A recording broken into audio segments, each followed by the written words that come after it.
Hladina hvězd na nos.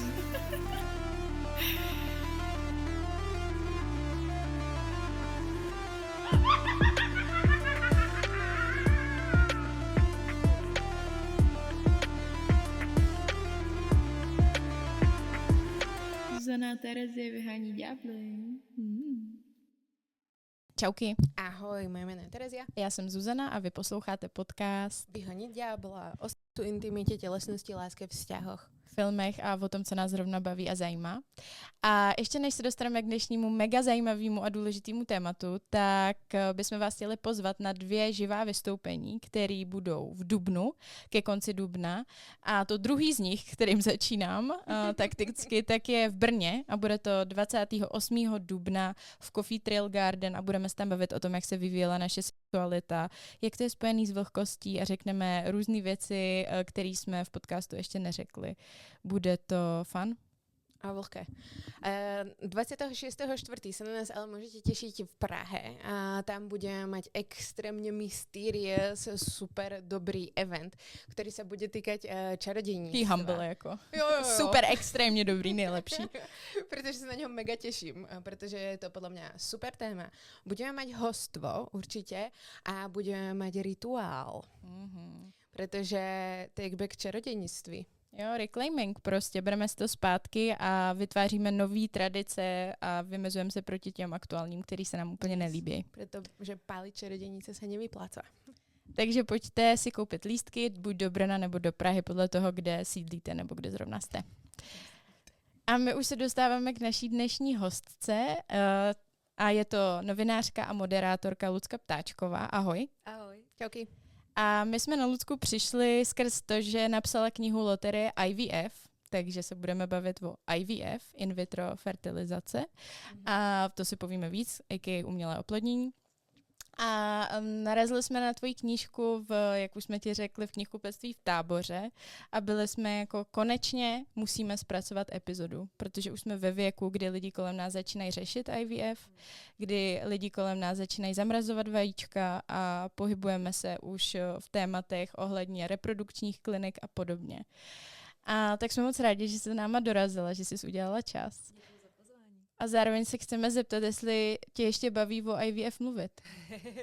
A občas si připadám trochu jako kolovrátek, protože zase to úplně není, že bych jako po každý donesla na rozhovor něco strašně nového a totálně fresh, ale vidím, jakou odezvu to vždycky vyvolá a jak nutný to je z mýho pohledu o tom mluvit a trošku to detabuizovat.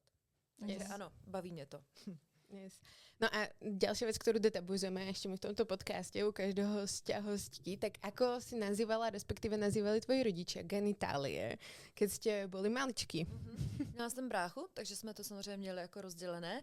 Já měla Pipinku, on měl Pindíka. Yes. Takže naprostá klasika. Úplně nebyli jako inovátoři moji rodiče prostě. A já teda jsem se přistihla, že teď jdu v jejich stopách, takže Taky máte Pipinku a teď, když Pindíka? jako edukuju svého 2letého syna, tak teda on má Pindíka a malá dcera, tý je to zatím teda jedno, ale jakoby říkám to kvůli němu, má teda Pipinku. Takže stejně. A budeš to nějak riešiť, keď budú starší, že budeš pomenovávať potom nějak ty orgány tými pravými menami, alebo to nechávaš zatiaľ? Musím říct, že teď nerozhodnuto? jako je hlavně udržuju při životě, jako neskoč prostě z toho okna a bacha, jako příkop, tak úplně nepřemýšlím nad tím, jak budu nazývat jejich genitálie, až budou větší. Moc tam nejsem ještě. Real.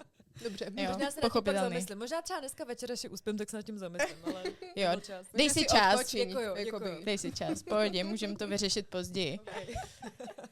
No a ty sama si vlastně cykly IVF procházela, je to něco, co i veřejně sdílíš, o čem je z části ta kniha, mluvíš vlastně o tom v podcastu, na Instagramu, na sociálních sítích a když bys takhle se mohla ohlídnout a zamyslet se nad tím, co by si vzkázala ženám nebo lidem, kteří teď přemýšlí, že do tohodle procesu vstoupí, tak co bys jim z dnešní pozice řekla, co si třeba ty na začátku nevěděla?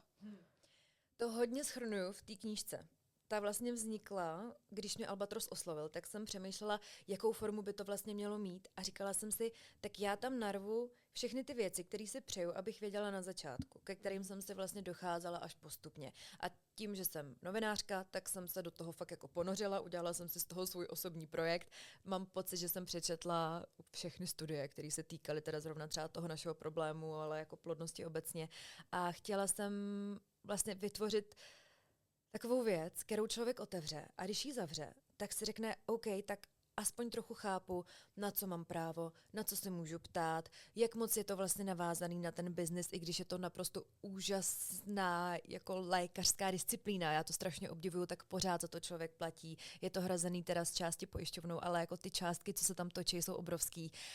Co se může stát, na co si dát pozor, jak pečlivě si vybrat kliniku, co třeba je důležitý při rozhodování, do jakou kliniku člověk vůbec půjde, tak tohle to všechno je v té knížce. A teď jsem zapomněla, jak zněla ta otázka. Co by si je Co bych třeba nějakou vzkázala? jako věc jednu, která tě napadá, co by si vzkázala? Tak to říkám taky. Přečtěte si knížku.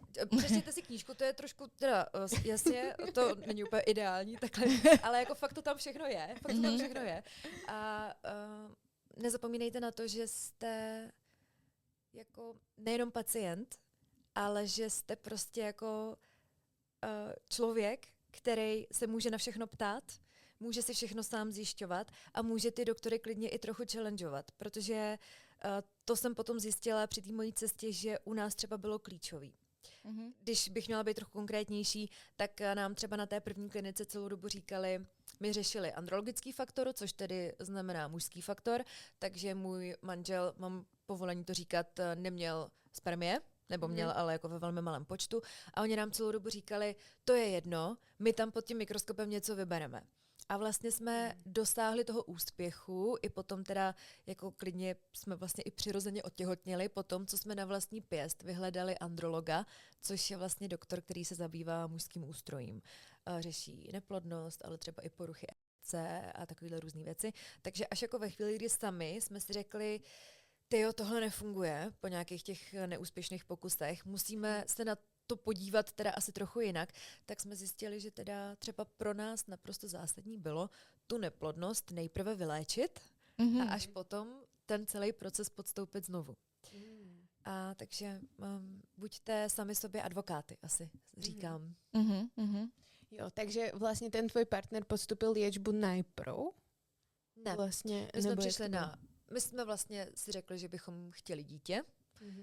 3 měsíce se nedařilo, což je velmi krátká doba. To ano. Ano, velmi krátká doba, ale já jsem bohužel hrotič a všechno hrotím. A já jsem byla zrovna u svého gynekologa a i když tohle není jako, je to jenom jeden z těch mnoha ukazatelů ženské plodnosti, tak zrovna můj gynekolog mi řekl, vidím, že máte hezky narostlou sliznici, vidím, že ovulujete, tady vypadá, že všechno jako funguje tak, jak má, ale samozřejmě to není jakoby ta jediná věc, která ukazuje, že jestli je plodná. A já jsem přišla domů a říkám, hele, teď zrovna gynekolog říkal, že všechno ve mně vypadá super, co kdyby se zašel na spermiogram, jenom ať víme, ať prostě máme všechny informace. A můj muž řekl, že ano, takže my jsme si vlastně takovej ten rok, jak se říká, že má člověk jako čekat, tak my jsme si to zkrátili tady to Na 3 měsíce. Ano, na 3 měsíce, tím, že prostě nedokážu na nic čekat. Já jsem hrotič. Já mám prostě ráda svoje čísla a svoje statistiky a říkala jsem si, tak pojďme se podívat na ty tvoje čísla. No a Já svoje mám. já jsem viděla svůj jeden folikul, tak pojďme se podívat na tvoje spermie, no a tam jsme teda zjistili, že máme problém. Takže jsme to zjistili velice záhy a manžel vlastně, když jako šel na tu kliniku, oni mu potom zavolali, řekli mu, máte velmi malý počet spermí, přijďte na IVF, nic jiného vám nepomůže. A oni nám neřekli, mužská neplodnost se dá léčit. U těch žen je to takový trochu komplikovanější. Tam těch příčin neplodnosti je strašně moc a můžou to být neprůchodný vejcovody, může to být endometrióza, můžou to být PCOS taky, jakože tam je toho fakt strašná spousta. Nebo třeba neovuluje, tam je ten fix jako vlastně docela jako snadnej, že se pak nasazují hormony, které tu ovulaci třeba spustí. A je to takový dost jako komplexní, mám pocit, ta ženská neplodnost a kolikrát je těžký na to přijít. Ale u těch chlapů, jako tam opravdu stačí, aby přišli na tu kliniku, odevzdali vzorek, někdo to spočítá, Mhm. dá jako čísla, udá, jak moc se hejbou, jestli prostě jsou schopní vůbec jako doplavat, jestli jich je dost, aby prostě jako tam doplavali v tom hejnu. A pardon, já jsem jako neodborník, takže já to nazývám. to je dobře. Jazyk Jo, je jo. velmi blízký. Ale mám jako pocit, že tam je to fakt strašně jednoduchý a co je důležitý u těch chlapů je, že to jako není to konečné číslo. Třeba když ženě přijdou na to, že má nízkou zásobu vajíček, což se taky můžete si říct u svého gynekologa, že chcete zjistit tu svoji ovariální zásobu, on vám vezme hormon AMH a podle něj propočítá, kolik jako zhruba těch vajíček vám ještě třeba zbývá. A můžete se teda taky podívat i klidně na svoji maminku. Často se to dědí, můžete si jí zeptat, když šla do menopauzy a když je to až třeba kolem 50, tak v těch 30, není to jistota, ale můžete si říct, tak asi jako plodná ještě jsem, nebo třeba moje máma taky počala třeba ve 30 nebo v 35, tak to vypadá Ta dobře. šance je jakoby vyšší. Tak, ale když třeba máte maminku, která šla do té menopauzy brzo, tak bych určitě šla si to třeba nechat zjistit. No a u těch chlapů je to vlastně strašně jednoduchý, ale hlavně jako není to definitivní a dá se s tím spousta věcí udělat. Ale to my jsme nevěděli. Takže kdybychom to věděli, to, co víme teď, tak bychom jim řekli, my nepůjdeme zbytečně teda dělat jako fakt jako invazivní zásahy do mýho těla, do mýho zdravého těla, když tady můžeme se teda zaměřit na toho muže a můžeme jít teda zkusit léčit jeho, zkusit, jestli se prostě ty jeho čísla nějak pohnou a můžou to být jenom vitamíny, tím se začíná, může to Fakt, být jo. selenzinek a může to fakt jako udělat totální změnu, ale u mýho muže jsme potom až po těch neúspěšných pokusech přišli na to, že má varikokélu, což je žíla na varti, která nebolí, neovlivňuje funkci, člověk o ní vlastně neví, většinou se tvoří v adolescenci už, takže vlastně ty chlapy si s ní jako prožijou, prostě můžou s ní být třeba 15 let. A ona otepluje to prostředí, teď nechci říkat o kolik, o 0,0 fakt nic, ale stačí to na to, aby zabila ty spermie. Takže můj manžel měl varikokélu, šel na operaci, potom ten androlog mu vlastně vzal hormonální profil, zjistil, že ta varikokéla, jaký tam měl dlouho, tak vlastně mu zamávala i s těma jeho hormonálníma levlama a musel doplňovat testosteron, ale ne tím způsobem, že by bral testosteron, tak to nefunguje z nějakého důvodu, ale bral antiestrogeny. Což jsou léky pro onkologicky nemocné ženy.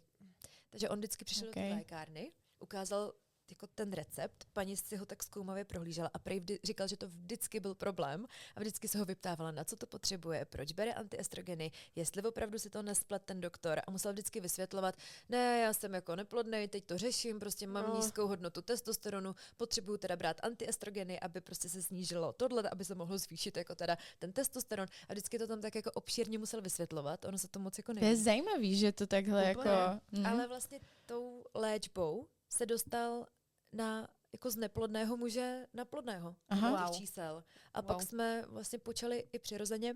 To nedopadlo, ale vlastně nikdo na té klinice se nechtěl zabývat tou příčinou. Prostě si řekli rovnou, vy nemáte spermie, dobrý, tak jdeme na IVF. Wow. A tam asi narážíme k tomu jako biznesu, ne? Že tam Nebo najjednoduchšie riešenie? Ani to není jednoduchšie riešenie, pretože pre tú ženu to je extrémny zásah do těla. Já vlastně ani nevím, protože já vlastně nechápu, proč je to takhle. Protože se říká, že 40% neplodnosti je na té ženské straně, 40% na mužské a 20% jsou nějaký jako společný třeba problémy. A není to vůbec, že by 90% neplodnosti měly na hrbu ženy. Vlastně to je jako vyrovnaný. Nebo muži. Naopak Nebo muži, 90. ale ten barák většinou těch IVF klinik je jako narvaný gynekologama. A androlog tam není. A je to vlastně něco externího, kam se třeba můžete jako doobjednat, ale většinou vám třeba řeknou, čeká se na něj hrozně dlouho, řeknou vám, no jako můžete jít k andrologovi, ale nevím, co by vám řekl, to se nám třeba stalo také na té naší první klinice. A my měli vlastně kliku, že ten androlog, kterého jsme měli a který nám to takhle krásně vyřešil a vlastně díky němu, myslím si, jenom díky němu, máme to dítě, 2, vlastně teď už, já jsem se ještě nezvykla.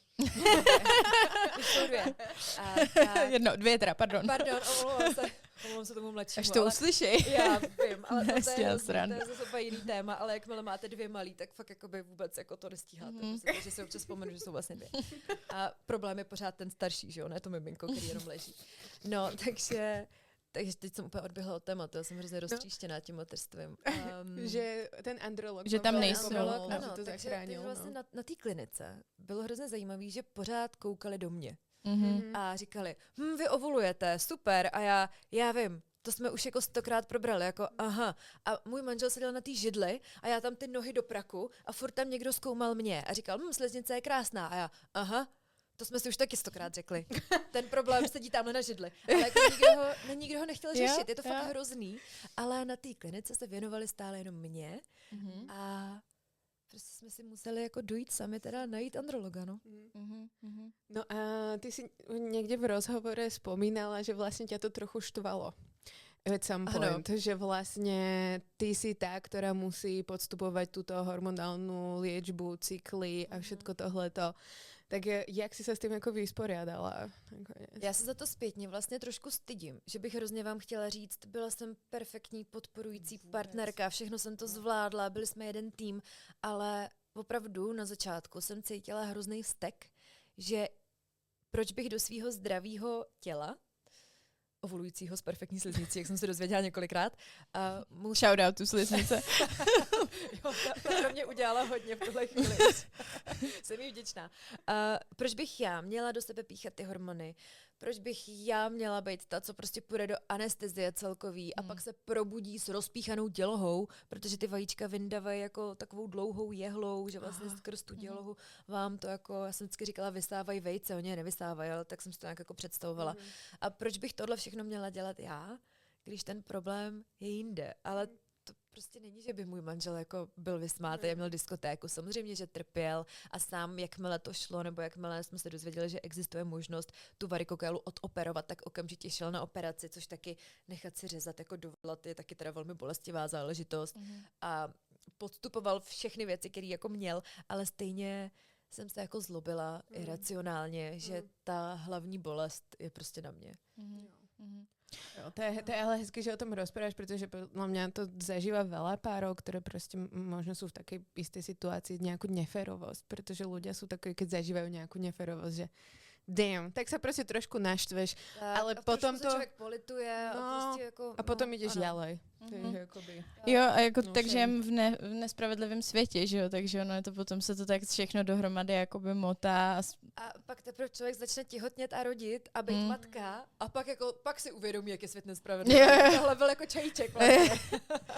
A my se ještě budeme o vlastně nějakém partnerství, když člověk prochází IVF, bavit i na Hero Hero, ale teďka možná ještě nám tady nepadlo to, jak vlastně nějaký IVF cyklus vypadá, protože my když jsme nad tím přemýšleli, tak jsme zjistili, že to úplně nevíme, takže jsme si to pak jako googlili, tak teď už máme nějakou představu, ale kdybys to měla jako úplně nějak jednoduše popsat člověku, který neví, co to vlastně je, tak co to znamená IVF cyklus? IVF krok za krokem. V pár krocích. Jo, v nějaký laický verzi prostě. Aha. Tak většinou to teda ta klinika navrhne, potom co teda pár, říká se, že když ještě je třeba do těch 35, tak ať to zkouší rok, ať si hlídá ovulaci, kolikrát jako ty lidi třeba neví ani, že by si měli hlídat ovulaci, pak najednou jim to řekne doktor a najednou to jde, mám takový lidi ve svém okolí, takový ty plodný prostě. A No shade. prostě plodný hajzlové. Pardon, můžu mluvit trošku. Jasně. Já to beru tak, že jsem se sem přišla, jako že máte uvolněný Ano. Nejsme DVTV. Takže když to člověku nejde po roce, když je starší, říká se, že třeba už je čas třeba ve 38 letech třeba přijít klidně i po půl roce, tak vlastně gynekolog na té klinice i ideálně androlog by měl udělat všechna vyšetření. A pokud se přijde na nějaký závažný problém bránící tomu početí, tak teda stanoví, teda, že jediná třeba možnost je jít do toho IVF cyklu.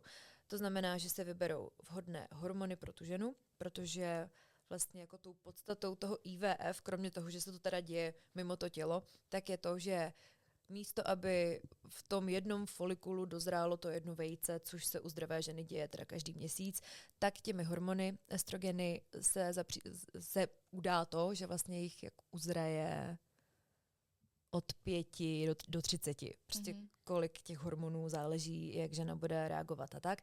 Takže vlastně podstatou toho je, že se z ženy vezme co nejvíc vajec, aby bylo co nejvíc pokusů. Potom se nějakou metodou, většinou se to teda dělá tak, že už ty spermie se vybírají pod mikroskopem a jsou manuálně vpravovány do toho vajíčka, aby se to vlastně zjednodušilo a usnadnilo se jim. Prostě jsou to lepší výsledky, než když se to třeba zakápne to jedno vajíčko nějakým jako vzorkem a nechá se třeba tu spermii, aby teda tam jako ta jedna spermie se potom dostala.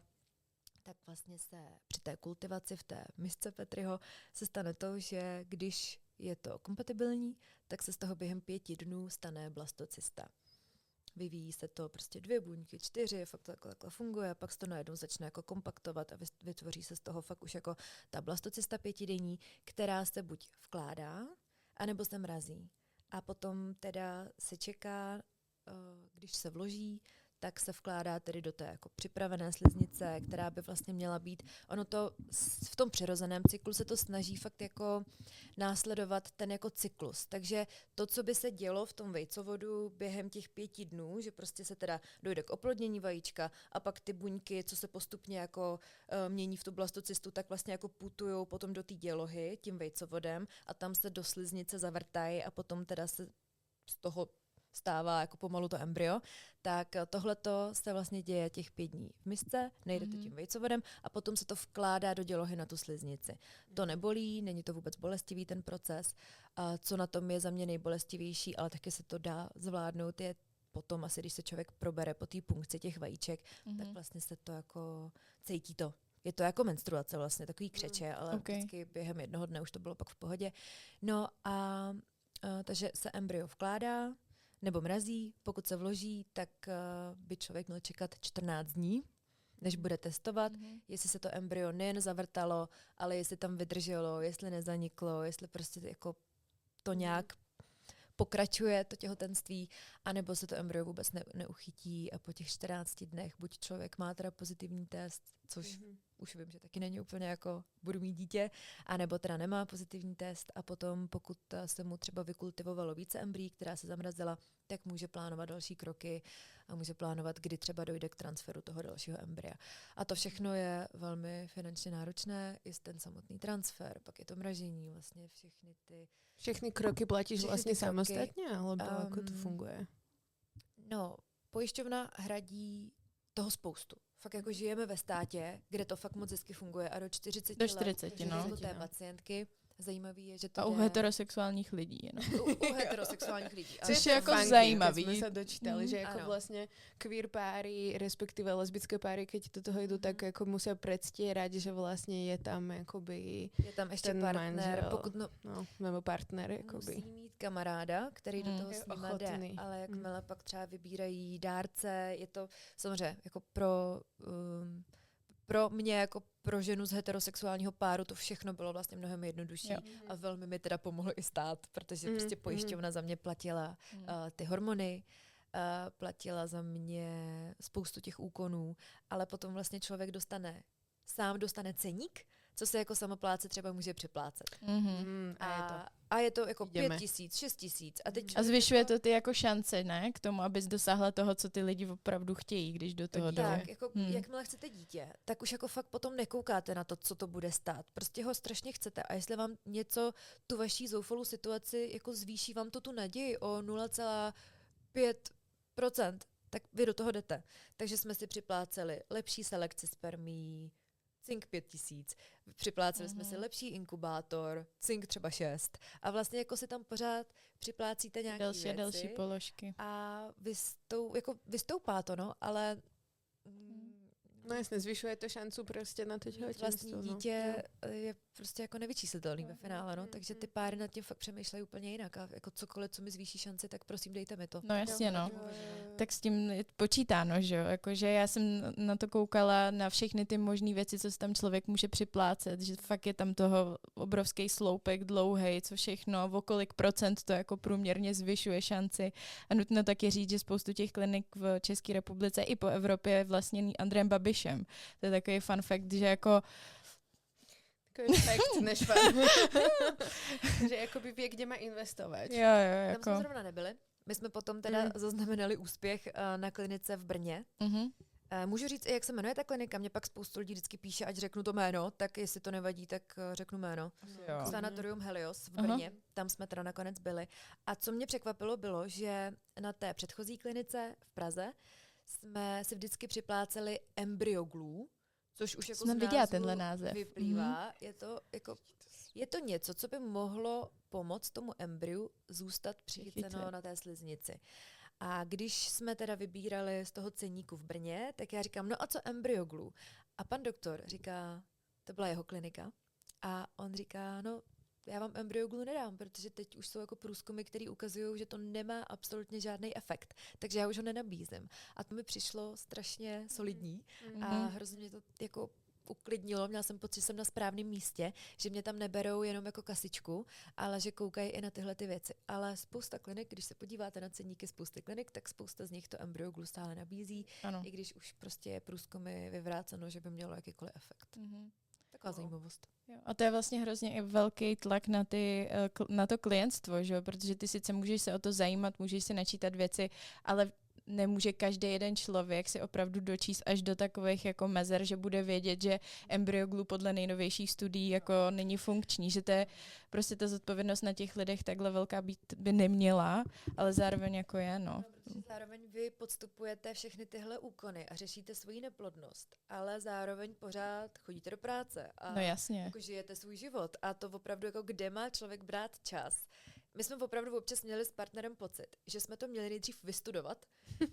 Vystudovat jako celý internet prostě asi pomalu a jako Gynekologii, přečíst všechny IVF. studie. Ano, gynekologii, IVF, embryologii, andrologii, že jsme jako fakt si měli střihnout takový Genetická biologie, no. boj, než jsme se do toho vůbec pustili, protože těch informací bylo fakt strašně moc a já bohužel už jsem to tady řekla, já jsem hrotič, takže já jsem se rozhodla, že si o tom zjistím úplně všechno.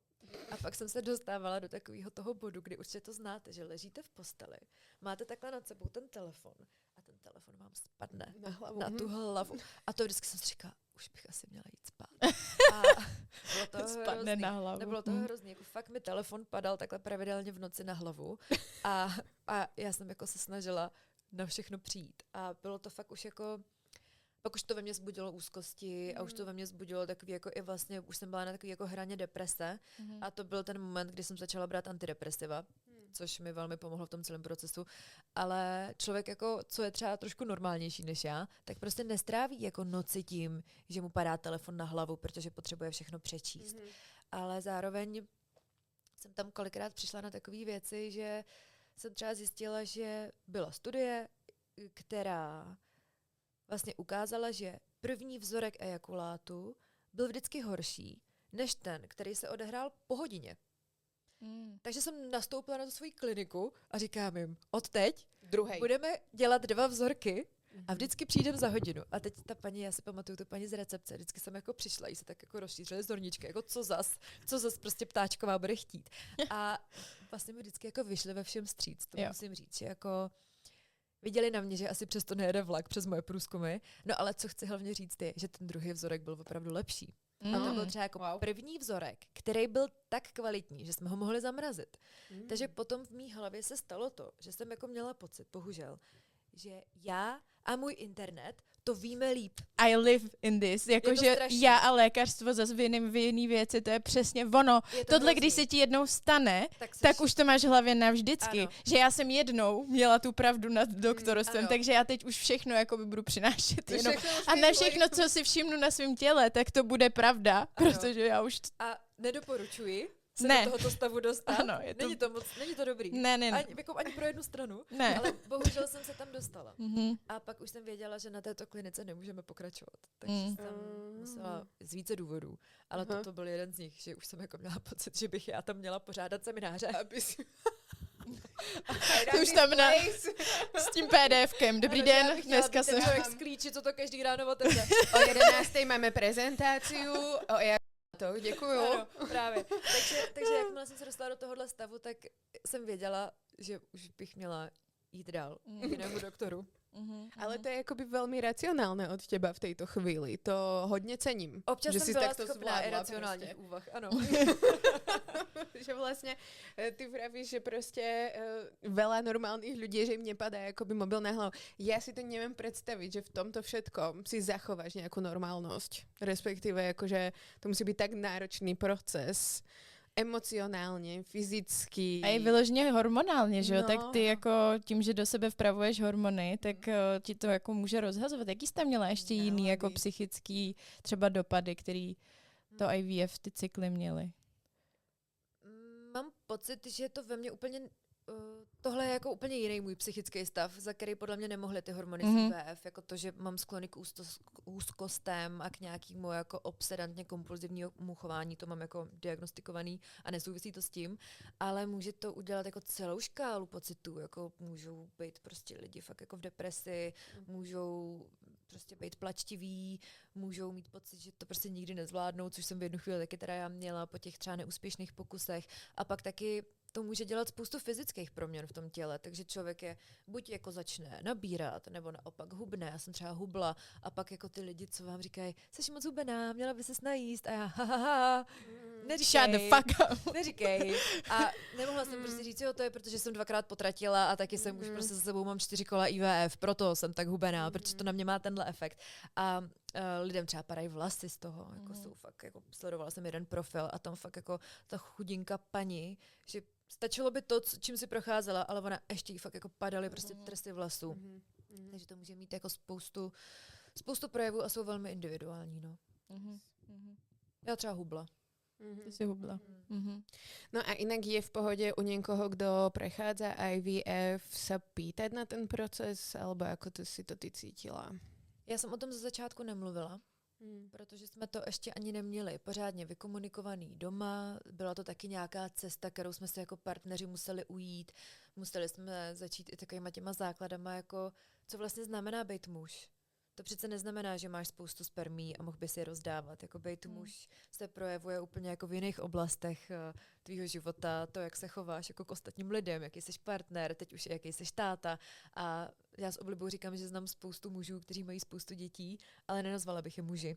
Takže vlastně jsme si museli nějak tak jako doma to vyřešit a já o tom nemluvila na začátku, protože člověk ani neví, jak má začít kolikrát. A nebo i třeba jako žena, když chodíte do práce, nebo dělám stále na CNN Prima News a vlastně jsem tam tak jako chodila, na záchodech jsem si po večerech, když jsem měla večerní směnu, tak jsem si tam píchala ty injekce. A ani člověk nechce odkrýt ty své karty. Vy přece nechcete říct, já teď usilovně pracuju na tom, abych se brzo stala matkou a na rok až 2 jste o mě třeba přišli. Takže vlastně ta žena taky nechce začít jako mluvit i o tomhle aspektu, že se snaží otěhotnět. A je to vlastně velmi složité, si myslím. Je to náročný jako vůbec jako to otevřít to téma, ale jakmile jsem to udělala a řekla jsem nejdřív vedoucím, s čím si teda procházím, proč si neustále měním směny, že si potřebuju prostě podle toho, jak zrovna fungují moje vaječníky, tak potřebuju nutně mít třeba volno na tu punkci vajíček. To bylo docela náročný. A ve chvíli, kdy jsem přestala být jako tajemná a řekla jsem to, i jsem to pak sdílela se svými kolegy, tak se mi hrozně ulevilo.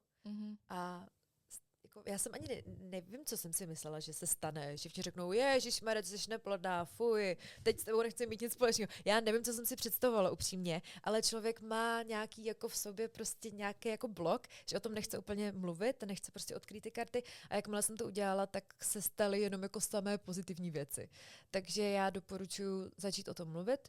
A pokud teda ten pár, kterým se tím prochází, o tom s vámi mluví, tak si myslím, že je moc hezký se třeba zeptat, kde se nacházíte, v jaký jste fázi, jak to zvládáte, chceš o tom mluvit, kdyby si chtěla, jsem tady vždycky pro tebe. To si myslím, že je moc cenný.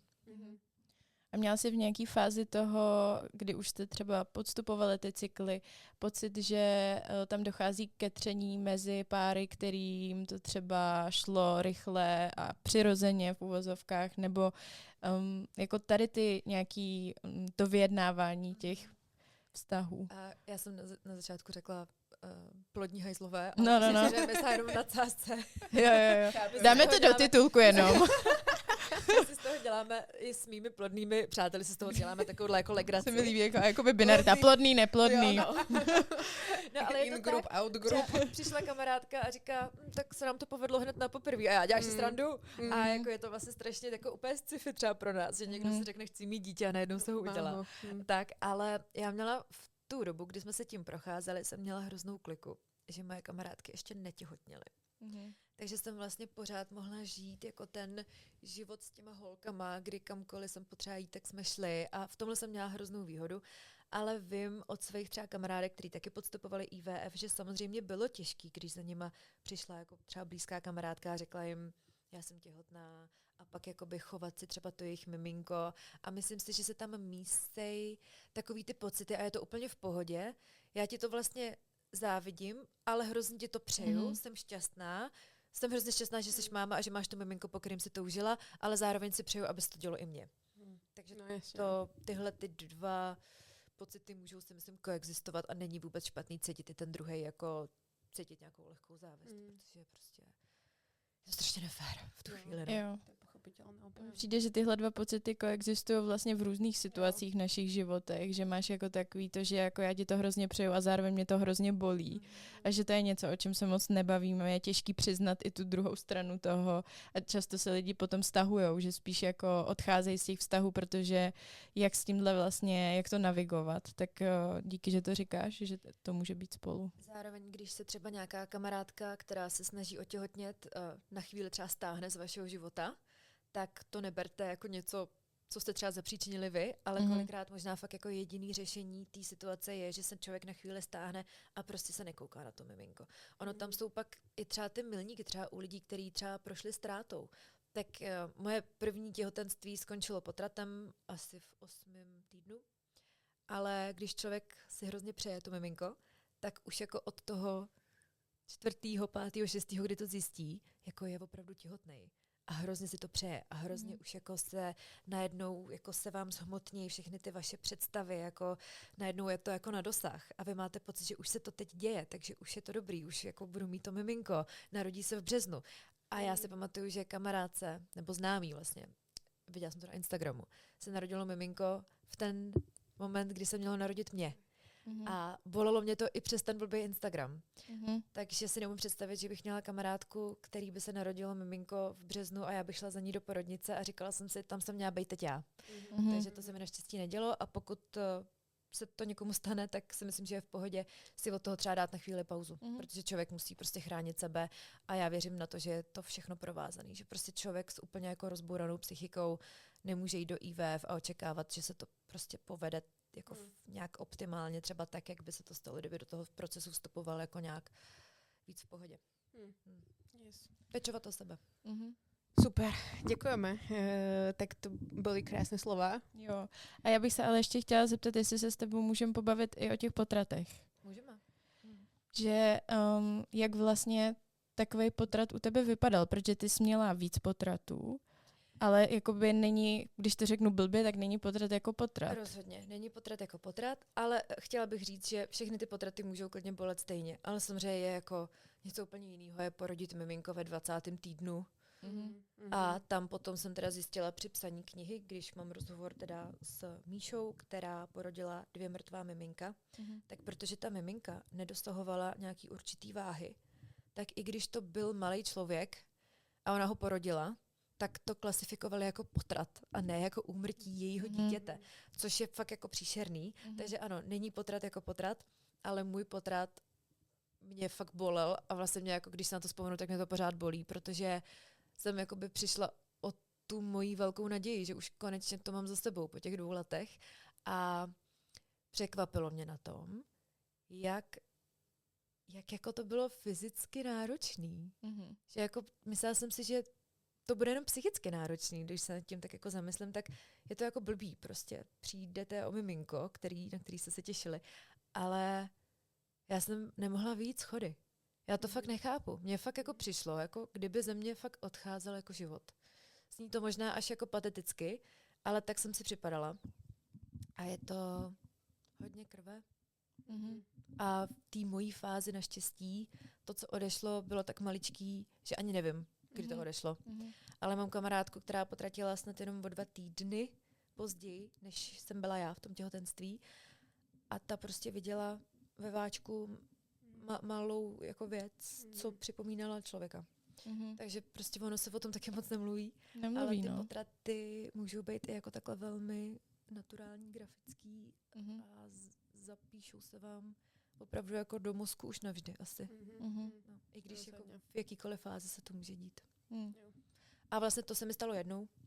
A ty ostatní, to vlastně ani není klasifikovaný taky jako potrat, protože to bylo biochemické těhotenství. To je věc, kdy se na chvíli zavrtá to embryo, začne produkovat ten HCG hormon, ten těhotenský, takže je to detekovatelný na testu, ale vlastně během pár dní to zanikne, odumře, odvrtá se, odplaví se a vlastně člověk jako s menstruací by to ani neměl vlastně zjistit, kdyby nebyl jako magor jako já, co testuje ještě před tou menstruací. Takže vlastně z těch IVF cyklů jsem měla 2krát teda na chvíli zavrtané embryo, detekovala jsem to, protože jsem testovala dříve a potom vlastně to HCG klesalo a mě klesaly vlastně jakoby ta čárka druhá na tom testu vlastně slábla, takže jsem věděla, že teda se jedná o biochemické těhotenství a pak jsem měla třeba o 3 dny zpožděnou menstruaci.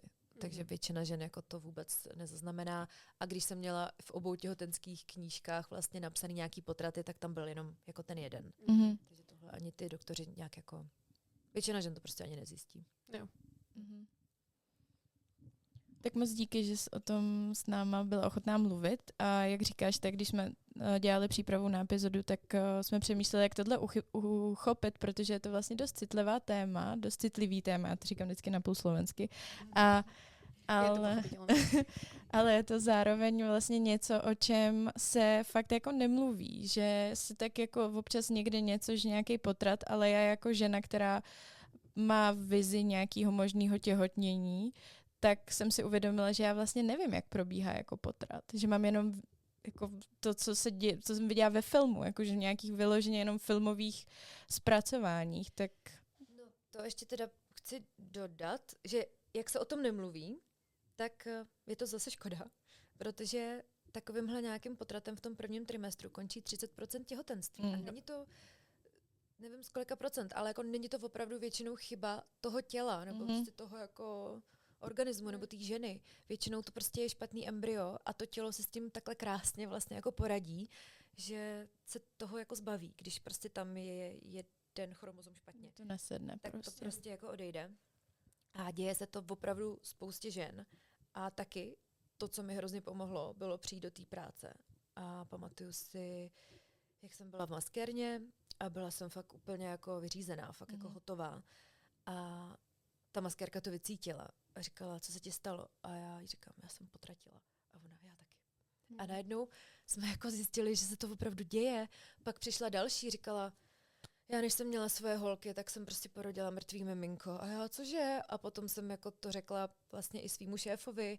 A vlastně jako člověka překvapí, kolika žen a kolika párů se to týká. A mě to vlastně taky pomohlo, protože jsem v tu chvíli, kdy se mi to dělo, tak jsem samozřejmě měla pocit, že to je největší světová nespravedlnost zaměřená jenom na mou osobu a že jsem jediná, komu se to stalo. A najednou člověk zjistí, kolika lidem se to stane a že to je docela běžný a že ty lidi potom mají jako tu rodinu. Jo. A vlastně mi to hrozně pomohlo, takže mluvit o tom určitě. Super. Díky moc. Díky moc.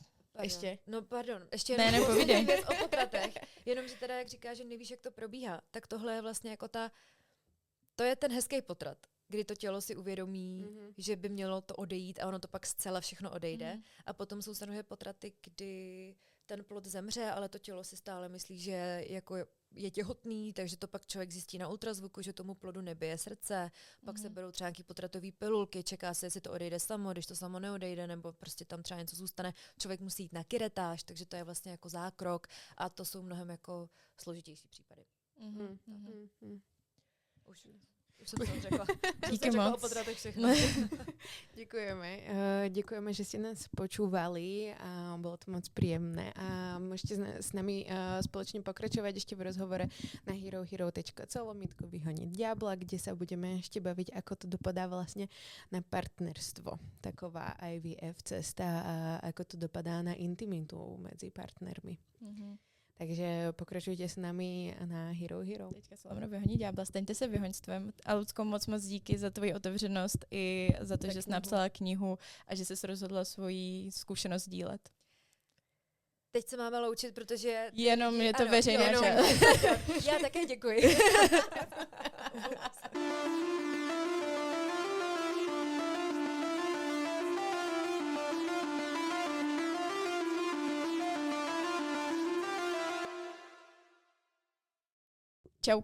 Čauky, vyhoňstvo, ďábelstvo, vyhoňky a my rovnou jdeme dál v rozhovoru a jak jsme už avizovali ve veřejné části, tak nás zajímá, ty jsi to už malinko naznačila, že vlastně bylo to složitý v tom partnerství, tak jak vlastně procházet těma opakovanýma cyklama, tím, že člověk bere hormony, že se tam řeší neplodnost, jak to zasahuje do toho spolubytí v tom partnerství? No, tak já už jsem naznačila, že jsem ne vždycky byla zcela podporující partnerka, co by to všechno zvládla s prstem v nose a nestěžovala si nikdy. Takže tam nejdřív bylo jako důležitý pro nás se vyrovnat s tím, jak jednostranný to vlastně celý je. Že vlastně na partnerovi se většinu času chtělo jenom, aby dorazil na nějakou hodinu tam prostě do té špeluňky a za 10 minut odcházel zase a já jsem dělala všechny ty ostatní věci. A další věc, která taky byla docela složitá, bylo, že po tom druhém neúspěšném pokusu nám řekl doktor na té původní klinice, že už neví, co s náma a že bychom se měli zamyslet nad dárcem spermatu. A takhle to na nás jako chrstnul a tak naschle. A teď jako s touhle informací jsme došli domů a samozřejmě je to jako hodně na zpracování. A to si pamatuju, že mám jako pocit, že byl jeden z našich jako nejnižších bodů celého toho procesu, kdy manžel prostě seděl na zemi a brečel a vůbec jako na to nebyl připravený na něco takového.